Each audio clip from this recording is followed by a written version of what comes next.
Trust your own experience. If you are struggling with something, there is a good chance someone else is too. You're not alone. And if you feel like something is off, it probably is. And don't ignore it. Because I've learned at this point that ignoring physical symptoms, emotional symptoms, discomfort, ignoring it makes it worse. You want to acknowledge that what you are feeling is real, even if people around you try to gaslight you and tell you that you're making things up and you're being dramatic. You're probably not. So trust your own experience, use your voice, and ask questions to get the answers that you need. Welcome to This is Perimenopause, the podcast where we delve into the transformative journey of perimenopause and beyond. I'm one of your hosts, Mikkel. And I'm your other host, Michelle. And we know firsthand how confusing, overwhelming, and downright lonely this phase of life can be. Join us as we share real-life stories and expert advice to help you navigate this journey and advocate for your best health. We used to think menopause signaled an end, but really, it's just the beginning. Feeling overwhelmed, like you're sleepwalking through life, or just plain stuck? Stuck in your marriage, career, taking care of ungrateful teens or aging parents? Stuck in this changing body that you don't understand or recognize anymore? Then this is the episode for you. Join us as we chat with Amy Shoenthal, the brilliant woman behind the bestseller, The Setback Cycle. Amy Shoenthal is an author, journalist, marketing consultant, and leadership coach. Her career has seen her collaborate with global giants like Google and Procter & Gamble, and she's a prominent voice in publications such as Forbes Women, Harvard Business Review, and Fast Company. From motherhood penalties to perimenopausal surprises, Amy's been there, done that, and written a best-selling book on how to turn setbacks into stepping stones. Whether you're facing career challenges, relationship hurdles, or the onset of perimenopause, Amy's insights and practical tips might just be the kick in the pants you need to turn your setbacks into your greatest comeback story. We're so excited for this conversation, so let's dive in. Amy, hi. Thank you for joining us today. Hi, thank you for having me.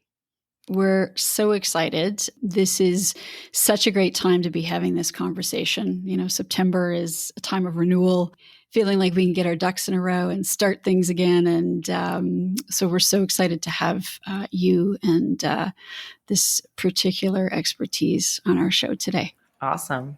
Maybe we'll start just with your story and the inspiration behind this book. And you can tell us why we now have this great tool at our disposal. Of course.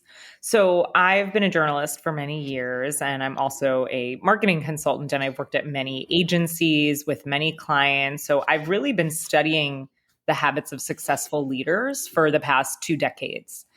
And when you do something enough, and this is again through my work in the corporate world and through my journalism career, which have always coexisted simultaneously, I just began to notice a pattern that everyone I interviewed and everyone I worked with or observed who was fairly successful in some way, they always had some form of setback that propelled them to where they eventually landed.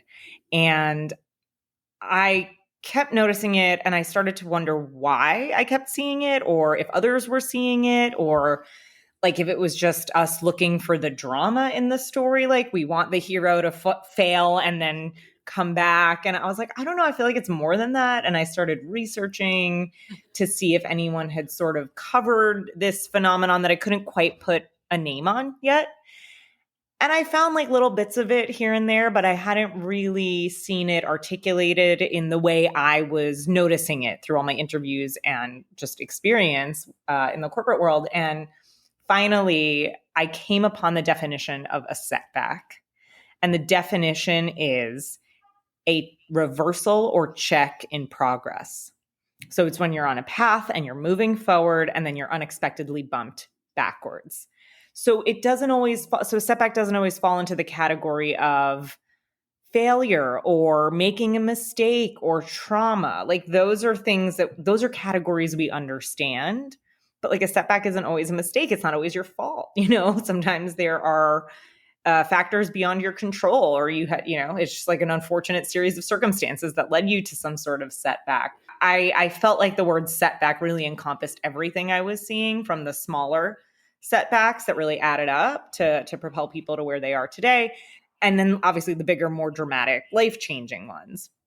And once I started exploring the concept of setbacks and talking to people about it and interviewing not only founders and leaders, but experts and psychologists and a neuroscientist, that's when I really felt like I could come up with a framework that not only articulated what I was seeing, but guided people through their own inevitable setbacks. I love that. And you had a story at the beginning of the book. I believe you called it the motherhood penalty. Yes. I thought that was a fascinating story. I'd love if you could share that too, please. Sure. So the motherhood penalty is a term I did not coin. That I believe was Claire Kane Miller, or maybe she's the one who just wrote about it for the first time in the New York Times. And I feel like 2006 or something. It was like a long time ago. And it basically, the motherhood penalty is the phenomenon that mothers in the workforce experience, obviously discrimination, but also wage reductions and a lack of opportunity for promotions and advancement. Whereas men, when they become parents, they're seen as even stronger and more of a high performer and more worthy of a promotion because they've taken on this additional role that is seen as endearing and additive, where when a mother becomes a mother or a woman becomes a mother, the role is seen as a distraction. And so the motherhood penalty is a term that was coined 20 somewhat years ago to describe the phenomenon. And it really, I think, applies more to the loss of wages that a mother experiences. And I think it significantly decreases, like the loss of wages is more significant with every child you have. But that's what the motherhood penalty is. It exists. Obviously, the concept of, who's doing more care in the home, who's doing more of the emotional and mental and like domestic load, the unpaid work I think that conversation has really bubbled up in the last few years. And a lot of really smart people are talking about that and trying to find solutions for that. And at least shining a light on, recognizing that even when both parents, in a heterosexual partnership, if both parents are working, the burden of the domestic labor and the caregiving still falls generally to the woman. It's true. And even there, like, I remember listening, I think it was probably on a podcast, but the woman was saying, like, so even if you split up the roles evenly and your husband does the grocery shopping and that's great. And he's supportive and he's helping you, but there's still that, oh, wait, looking in the fridge, we're running low on mayonnaise and Molly won't eat her sandwich if there's no mayonnaise. There's all these other little bits that get to that shopping list before he can even go to the grocery store. There's been a million things that moms have had to think about, and it weighs on our mind all the time. Right. But that's also leadership. Like you're the household CEO. You're thinking of all the things before they happen. You're like forecasting what's going to happen next. Like you're problem solving, you're project managing. Yeah. Of course you can delegate and the husband, the father can go out and buy the mayonnaise. Sure. That's delegating, but you're essentially the household CEO.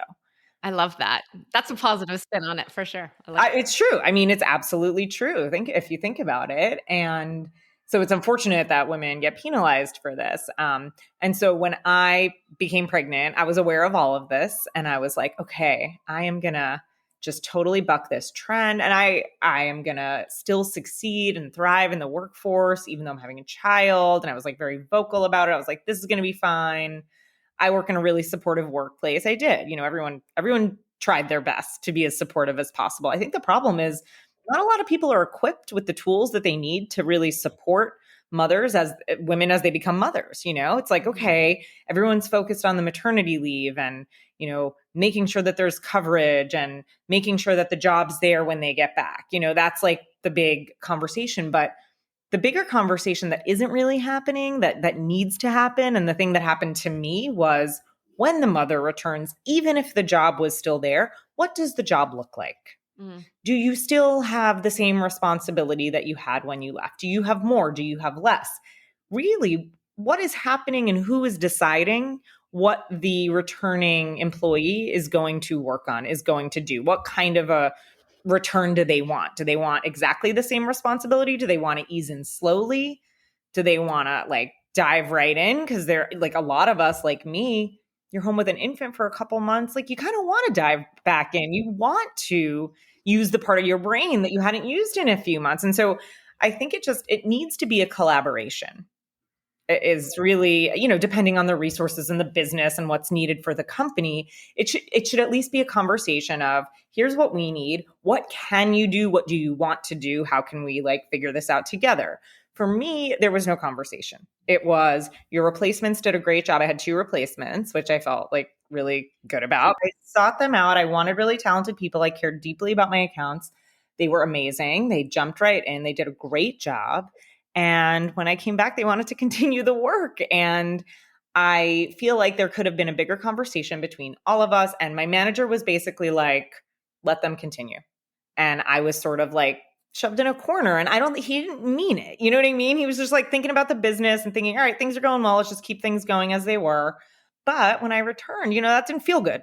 But because I was so kind of caught off guard by it, I kept silent. And I think if I had been more vocal in that moment, or if I had recognized it myself in that moment, other people would have been like, oh, shoot, we don't want that for you. Let's figure this out together. But I didn't say anything. I was self-conscious. I didn't want to be a squeaky wheel or bother anyone. And I, was worried about keeping my job. So I just didn't say anything. And I was agreeable and cooperative and all the things that we're trained to do as women. I think the wording you used in the book was that you had sleptwalked into your own setback in the context of that scenario. Is that correct? So when I was doing research for the book and really trying to figure out what the setback cycle could look like, and again, this was inspired by the stories of other people. What happened was I was interviewing a psychologist. Her name's Michelle Casarella. She's brilliant. I was talking to her about the phases. I said, do you think these feel right? Based on your, academic experience, based on the patients that you see, do these phases feel right? And she said, I feel like there's a little bit more in the beginning when some people don't even realize they're walking into a setback, and they're just sort of floating along and moving forward by inertia instead of by making a conscious choice. And when she said that, I was like, oh, that's me. That is me. And what I realized in that moment was, yes, it was me. And she had really unlocked that, I guess, me identifying what my own experience was. But as I continued doing research, I realized that is the experience of so many people. And it's not a lot of it is because me, we're afraid to speak up or rock the boat or do anything that might jeopardize our career or our standing. But a lot of it is also just comfort. We like comfort. We don't like change. And a lot of people will stay in a relationship, in a job, even if it's not serving them anymore. But unfortunately, what most people don't realize is that not making a decision is making an active decision. If you think about it, people are further away from their goal, or maybe they're further away from a situation, a relationship, a different job, a different career, if they continue floating along, because eventually you're going to be faced with the fact that you need to make a change. So you might as well make a change earlier versus later. The more you kind of coast, the harder it is to make that change the longer you wait. Well, and I think a lot of us, talk for Michelle and I, if I may, Michelle, I think we were coasting. We were going through the motions. We were living life. Careers, kids, family, relationships. And then perimenopause kind of slammed us into a wall, and, it was a forced pause, no pun intended, to step back. Wait a minute, what is going on? But I think there's another aspect which you describe, which is also you can end up there, and maybe you're not slammed into a wall, but things are just not good. You're going through the motions, but it's not your best life. And I think everybody kind of knows that feeling, but doesn't quite know what to do with it other than to just keep moving forward. So this book is, I think, a really powerful tool from both of those different perspectives, right? Thank you. Yeah, I hope so. I really hope so. But yes, it is, again, everything in the book is really just touching on a universal experience that we will all have in some form. Obviously, it's going to be different depending on the person and the situation, but it is a universal experience. And each kind of like section of the book gently guides you through how to navigate each of the phases of the setback cycle so that you can understand what you're going through and hopefully have the tools to work through it, as you said. Maybe before we get into the steps and the tool specifically, we can talk a little bit about, thinking about many of our listeners who are they're in that crunch of life, right? Peak career, raising kids, maybe looking after aging parents. Symptoms are setting in. They don't really know what's going on, trouble finding a doctor or nurse practitioner or someone who can listen and help. How do you go about recognizing you're in a setback? Absolutely. So first of all, I want to ask you guys, because I'm at the very beginning of perimenopause. I'm almost 41 and I'm starting to have the symptoms. And I just made an appointment actually with my regular doctor who but I'm like, should I be going to her or should I be seeking out someone who specializes in this? And like I said, it's kind of like when I started writing the setback cycle or I entered into maternity leave, it's like, I'm having these conversations, there's information everywhere. And yet when it comes to navigating my own journey, like I'm not sure if I'm doing the right thing. And it's still very hard to find. And I live in New York City. Like if there's a doctor that specializes in menopause, she's here. But like, where is she? Like, I don't know. So so I have questions for you guys about that. We'll get to those for sure. We've got advice, suggestions. I know you do. Excellent. So that's a very specific, I guess, setback, if it is a setback, which it can be. But if you zoom out and you think of all the different types of setbacks you can have, again, relationships, career, physical, biological, all the things, what you want to do is almost like do an audit of your day, your week, your month, and like try to figure out what's going on and how you're feeling about it. So one of the exercises I have in the book, especially for the first phase of the setback cycle, which is just establish. You need to establish if you're in a setback so that you don't continue sleepwalking through it, so that you can wake yourself up. And in order to wake yourself up, I have something called the alarm clock checklist.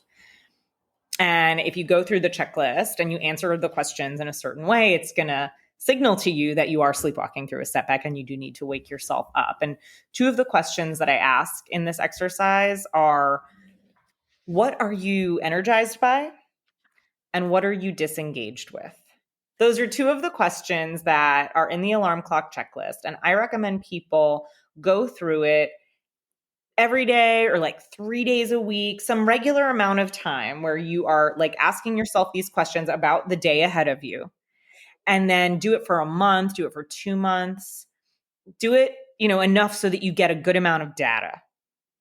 And then look back at your answers and think about how you felt on specific days. Were you more energized on the days that you spent with family?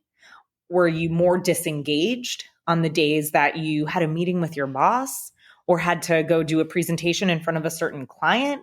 Find the patterns. It doesn't always have to be about people. It's more about the activities that you have on any given day and going through it and doing an audit so that if there's something that's off, you have enough information after answering these questions that you start to realize like, oh, okay. Or I mean, like, it's not just about what you're disengaged with or what you're upset about. It's about the stuff that's energizing you and thinking like, oh, how can I do more of that? Like, how can I bring more of that into my day or into my overall life or world? You know what I mean? And so really so much of recognizing if you're in a setback is like really tracking your mood and tracking, what's happening in your life and just writing it down, because you can have a sense about something, but once you really, really mine the data, you'll be able to see it much more clearly.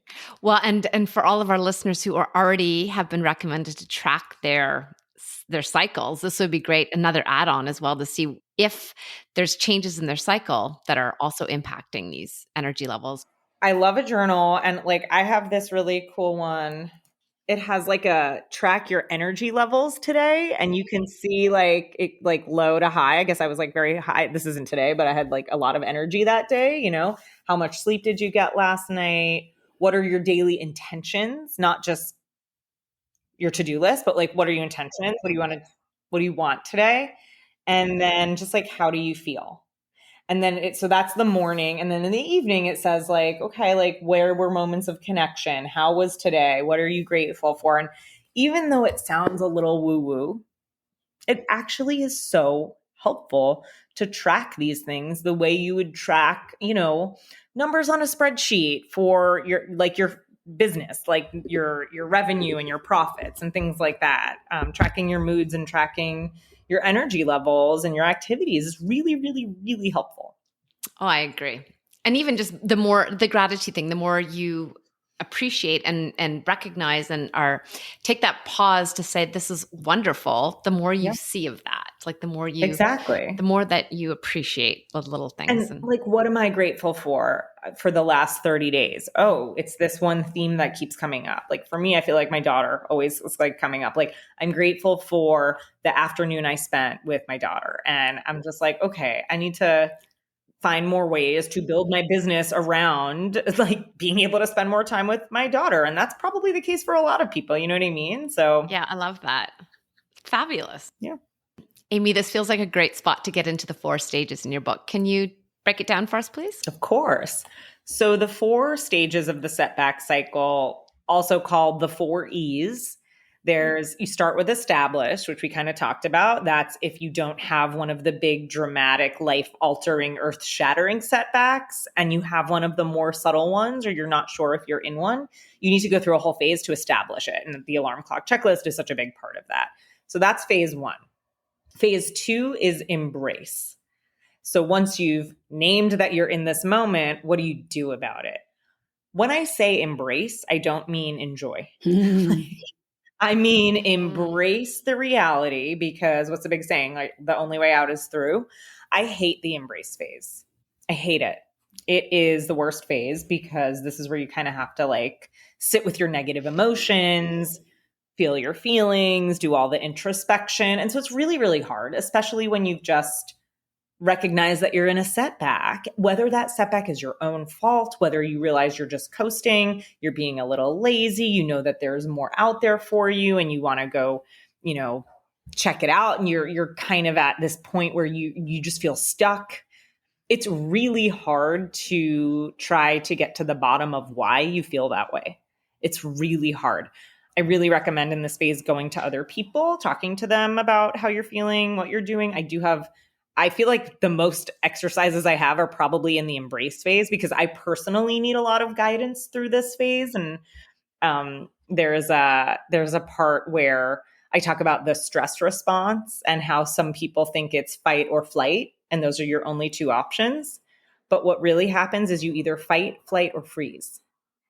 And the embrace phase is where a lot of us just sort of freeze and we don't know whether to fight or flight, whether to move forward or continue on the journey that we're on, or pivot and find somewhere else to go. Like it's very hard. And so I have an exercise called Thaw Yourself Out if you feel like you're in that freeze.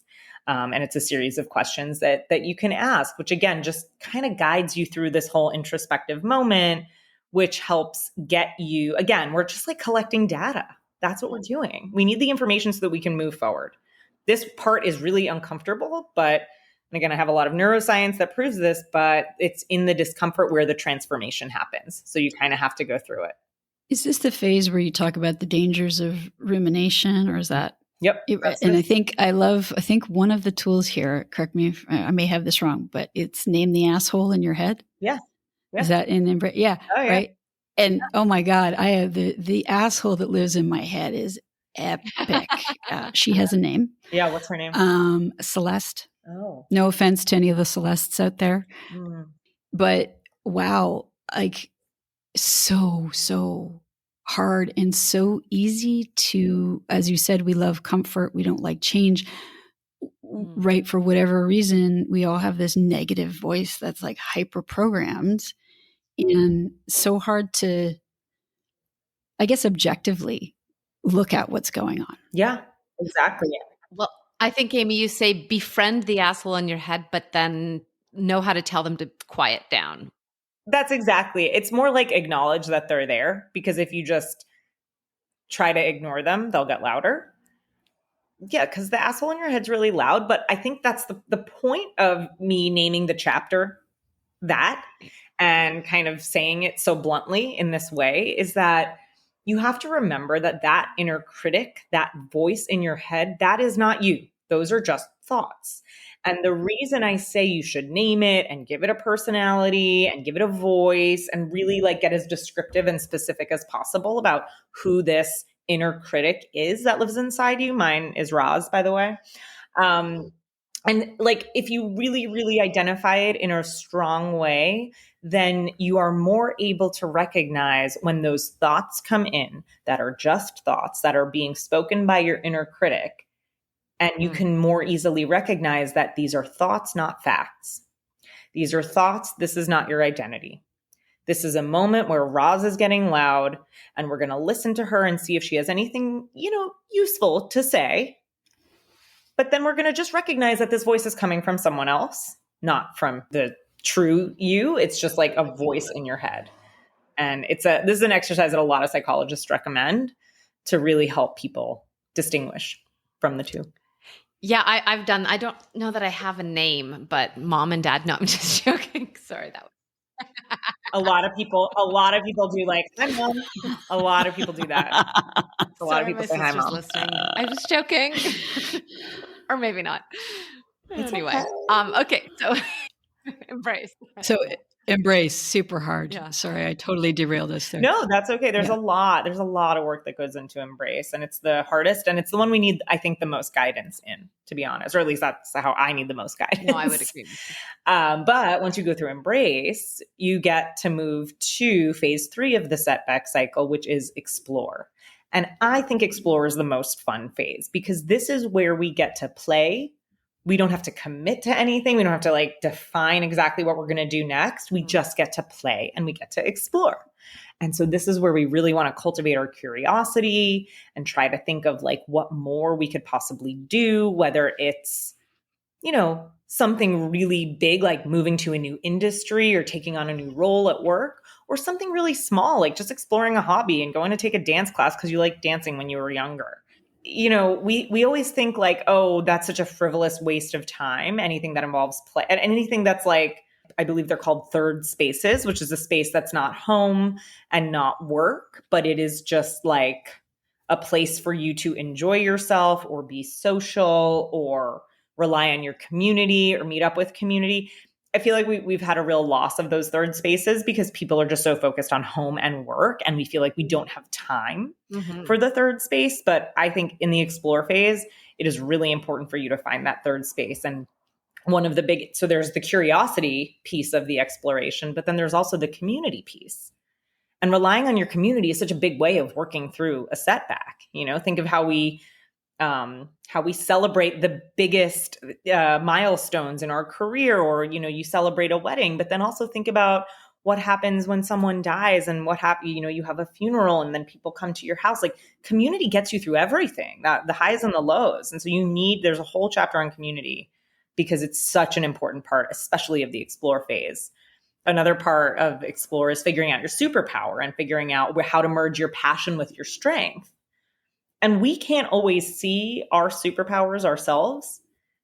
And the best way to really help clarify what your unique superpower is to turn to your community to help you figure that out, to help you, because your friends can see you as a superhero way more easily than you can.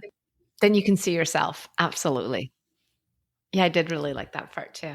So that's phase 3.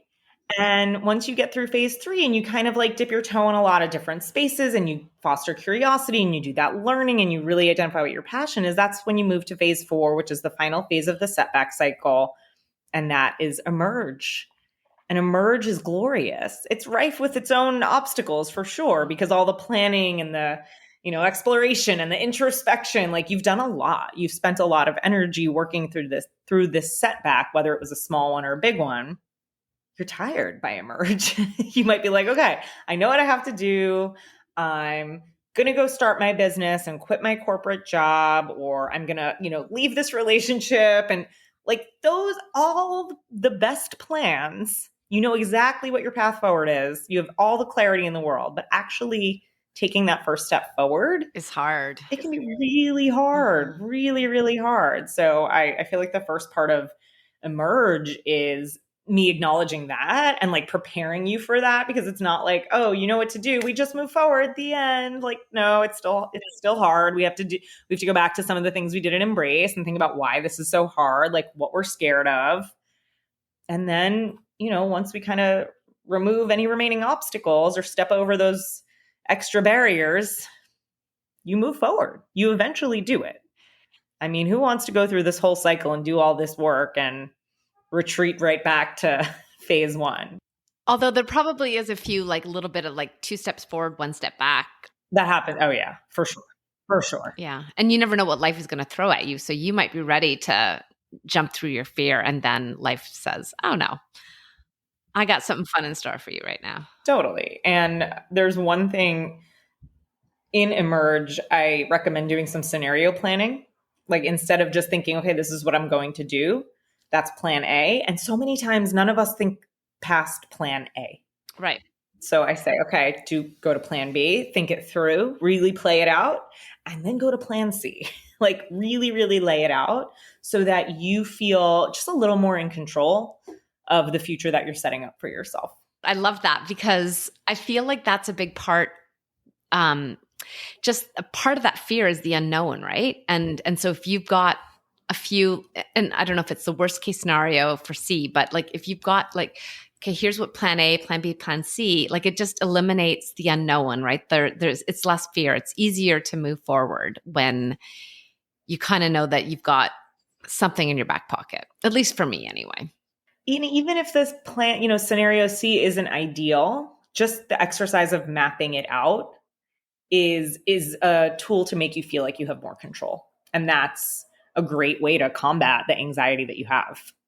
Well, and it's great too, because I know some people say, well, why would you need a plan B and C? Like that just, you're setting yourself up for defeat. But no, you're saying you're getting yourself more prepared. You're getting yourself more prepared. Exactly. I love that. It's a great way of looking at it. It helps you take that step forward into plan A. It really does. Because you're like, okay, if I fail, this is what happens. And hopefully you don't have to execute plan B and C, but it's nice to have them. Like you said, good to have in your back pocket. Yeah, I like that. Amy, I absolutely loved the have to be exercise in the Emerge section of the book. Can you tell us a little bit more about that? Yeah, this is just another planning tool for you to use if you are trying to like visualize your next steps. Because a lot of us are like, well, I don't know, what I've been doing is okay. Why would I do something different?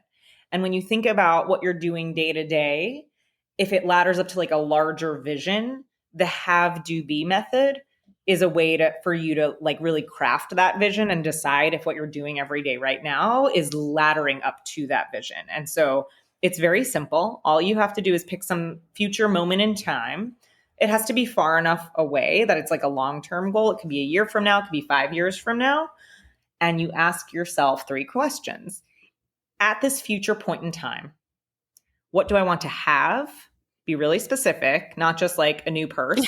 Like, what do I want to have? Do you want to have a house? Do you want to have, I don't know, like a family? Do you want to have a partner? Do you want to have independence? Do you want to have $1 million?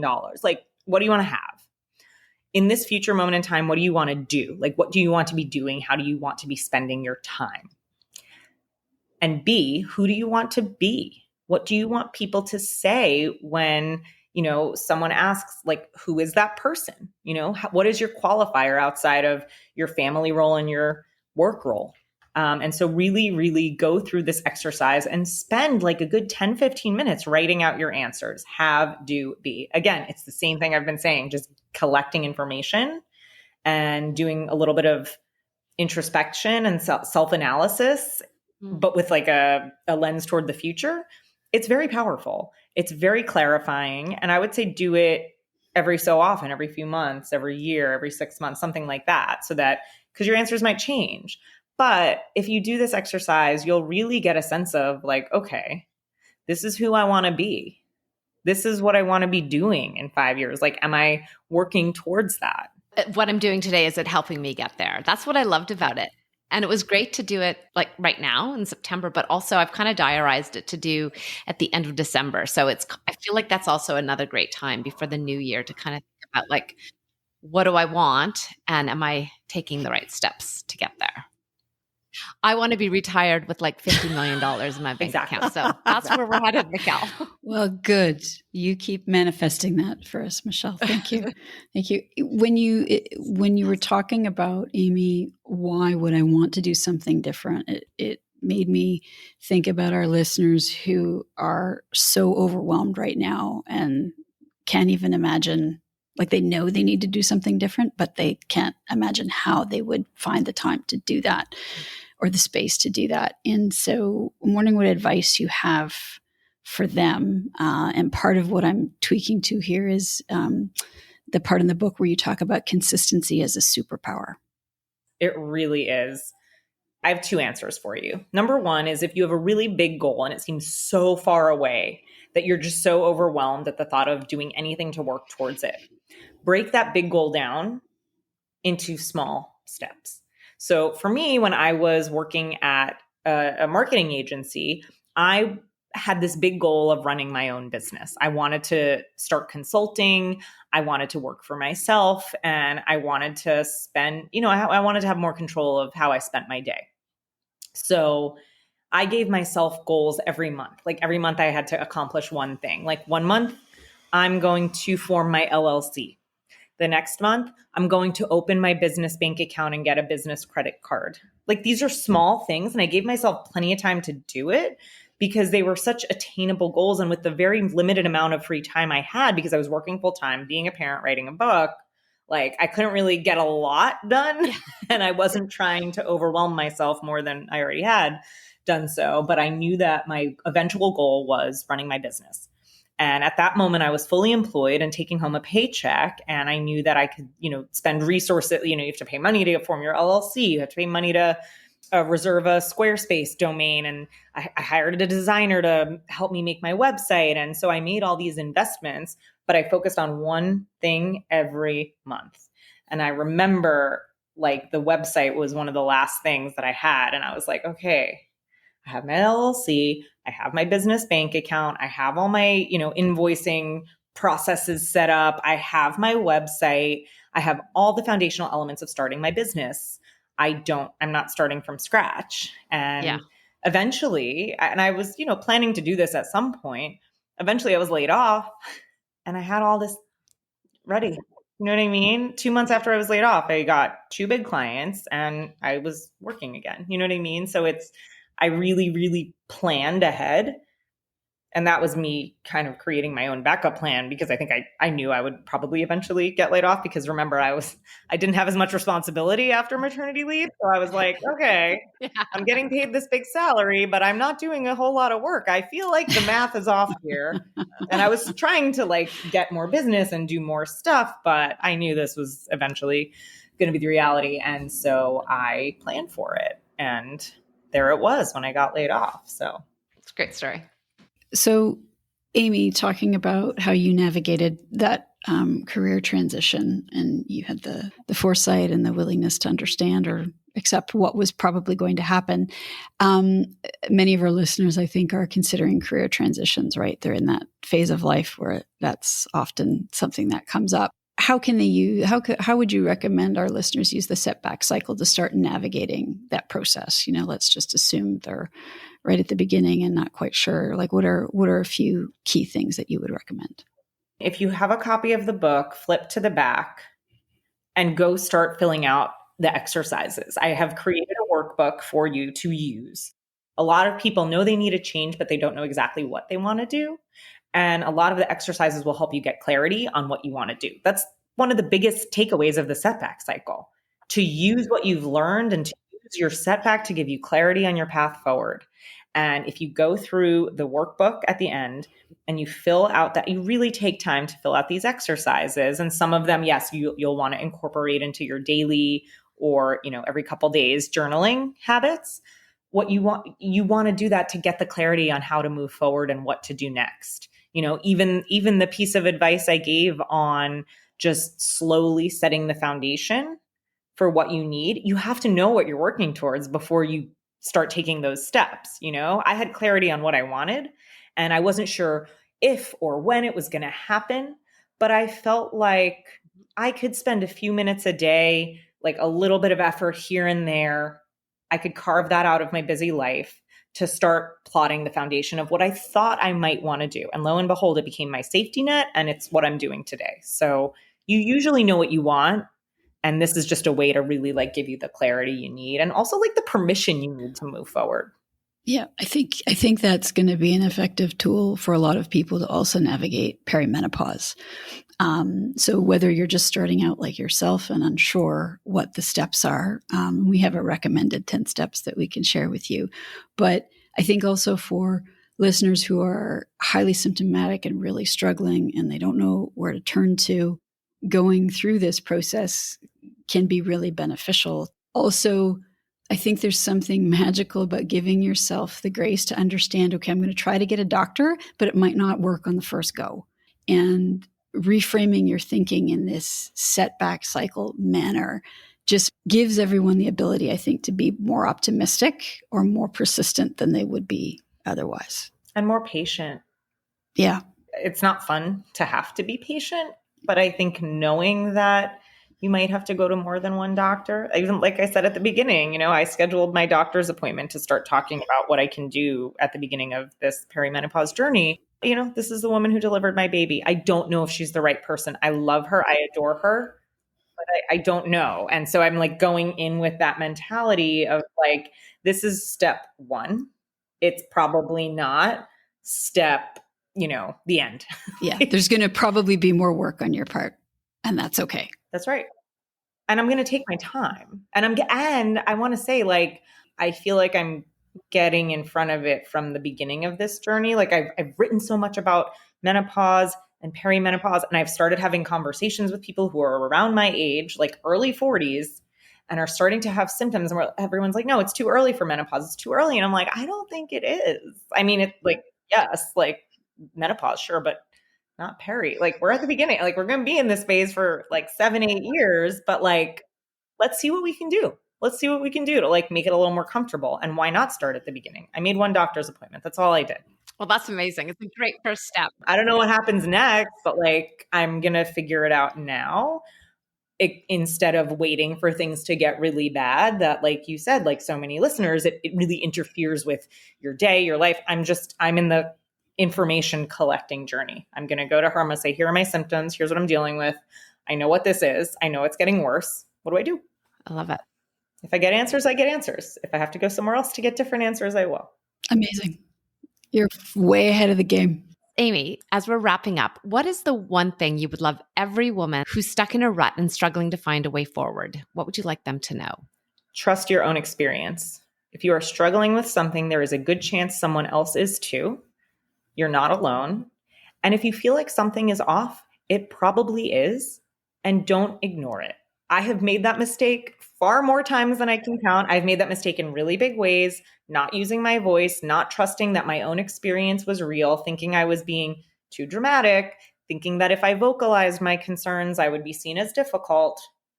Lo and behold, had I voiced my concerns earlier, I think I'd be in a different place. And so when I say things like journal to figure out where you are today so that you can kind of like get a head start on where you need to go, maybe the fact that I'm taking this moment in time that I recognize as a natural, phase of my own biology, but I'm trying to get ahead of it. It's because I'm trusting my experience. I know what's happening and I'm not ignoring it, because I've learned at this point that ignoring physical symptoms, emotional symptoms, discomfort, ignoring it makes it worse. Kicking the can down the road makes it worse. You want to get ahead of it. You want to acknowledge that what you are feeling is real, even if people around you try to gaslight you and tell you that you're making things up and you're being dramatic. You're probably not. So trust your own experience, use your voice, and ask questions to get the answers that you need. That's powerful. Thank you. Oh my gosh. Thank you. Thank you, Amy. It's been lovely to spend this time with you, and we love the book. It is such a great tool and resource, and it's what's one of the many things that's so great about it is you can pick up one small thing. You don't have to do everything in the book or go through all of the steps and the process. So it's really easy to just start. Yeah. You can totally read this book out of order. Go to the part that you feel like you need most. I kind of went right to the exercises. I had a weekend alone and I just went like, I'm just going to dive in here for a bit and spend some time. It was amazing. Yeah. I know a business owner who said, I'm going to take the questions at the back of the book and I'm going to use them to make my business plan. Like she said, I'm going to use the setback cycle like as my business, not as me as a person. And she did that. And that was like her planning tool. So I think people can really take it and use it for whatever you need. That's cool. Oh, I love that. Thanks, Amy. Anytime. Thank you so much. Thanks so much for listening to the show. If you like what you hear, please take a moment to rate and subscribe to our podcast. When you do this, it helps to raise our podcast profile so more women can find us and get a little better understanding of what to expect in perimenopause. We also read all the reviews, the good, the bad, and the ugly, to help us continuously improve our show. We would love to hear from you. You can connect with us through the podcast, on social media, or through our website. Our information, as well as links and details from our conversation today, can be found in the show notes. This podcast is for general information only. It's designed to educate, inspire, and support you on your personal journey through perimenopause. The information and opinions on this podcast are not intended to be a substitution for primary care, diagnosis, or treatment. The information on this podcast does not replace professional healthcare advice. The use of the information discussed is at the sole discretion of the listener. If you are suffering from symptoms or have questions, please consult a qualified healthcare practitioner.